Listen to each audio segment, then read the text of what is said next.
the C, 4-string C, first finger on the second string, first fret, second finger on the 4th string, 2nd fret, okay?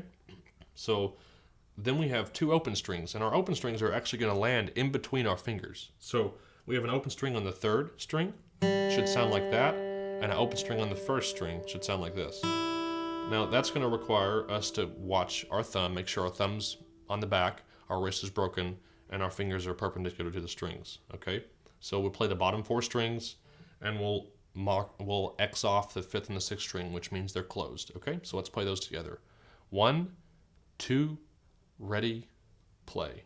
And we're just doing down strums for now. We're just playing all down strums. We'll add up strums later, which means we'll strum up, but we're going to do C like this for now. Just down strums. 2, 3, 4. Last time. 1, 2, ready, and stop. Good.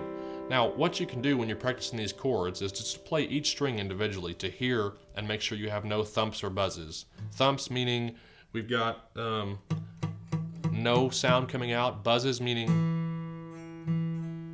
you can hear how it's kind of almost playing, but it's not really pushing down hard enough.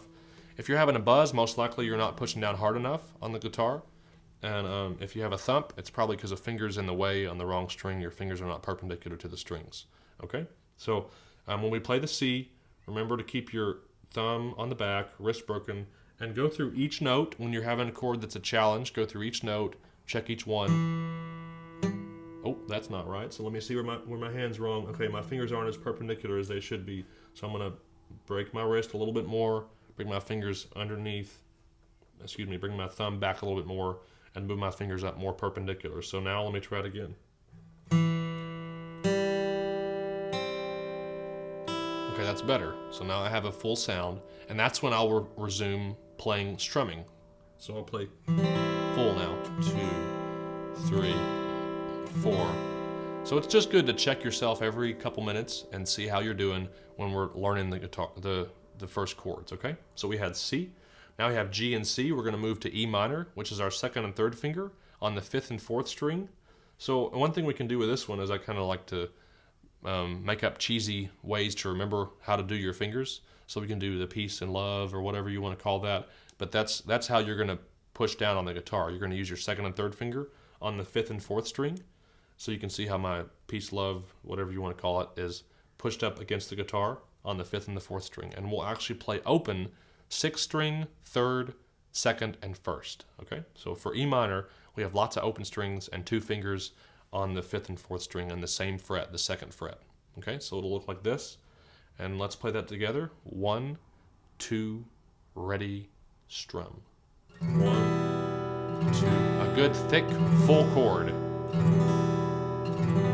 I like E minor a lot. Okay, great. Now we played that. Let's go through each string individually and check our fingers.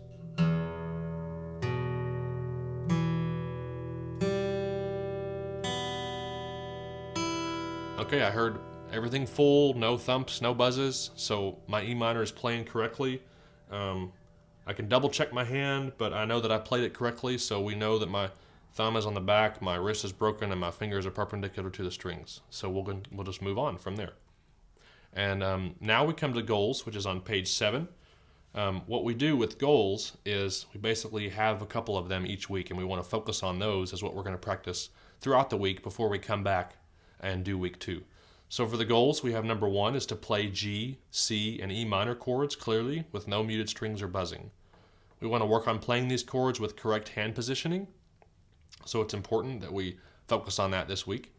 Number 2 is to do correct left hand positioning by breaking the wrist, having our fingers perpendicular to the strings, and our thumb pressing on the middle back of the guitar.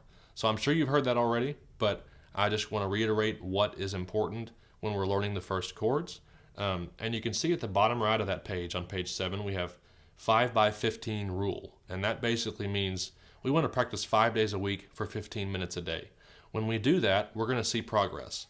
Now, I don't want you to double up on a day and say, okay, I'm going to practice 2 days a week and practice 45 minutes for those 2 days. The point of this is that you touch the guitar more times than you don't. So it's important that you pick up the guitar, you try to play the chords, and then you put it down and you go do something else and you come back later and try it again. You're refreshing, you're starting over and, in a sense, teaching your fingers to get used to doing this more often than less. If you sit there for 45 minutes, it's going to be really hard at first, and you're not going to get as much time pushing it down later because you're going to be tired and you're going to be frustrated. So I would just suggest you pick it up 5 days a week for 15 minutes, and you can keep that as the standard throughout all the weeks. And then once you start getting some basics down, if you want to increase that time, you can, but make sure that you practice 5 days a week at least. And what I do is I'll put my guitar close to where I can see it, put it close to my bed, somewhere that I have it available, and I'm walking past it a lot so I see it.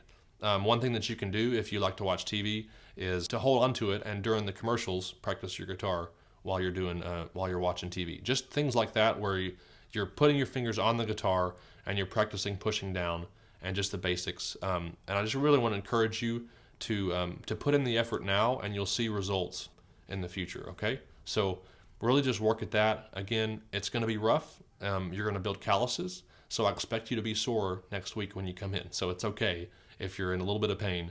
And if you need to look back at this DVD again, you can do that. You have it, so there's no pressure there. Okay, so we've been through the goals. Work on G, C, and E minor, and work on playing those with no muted strings or buzzing. And then, of course, working on the correct left hand positioning. And I'll see you next week.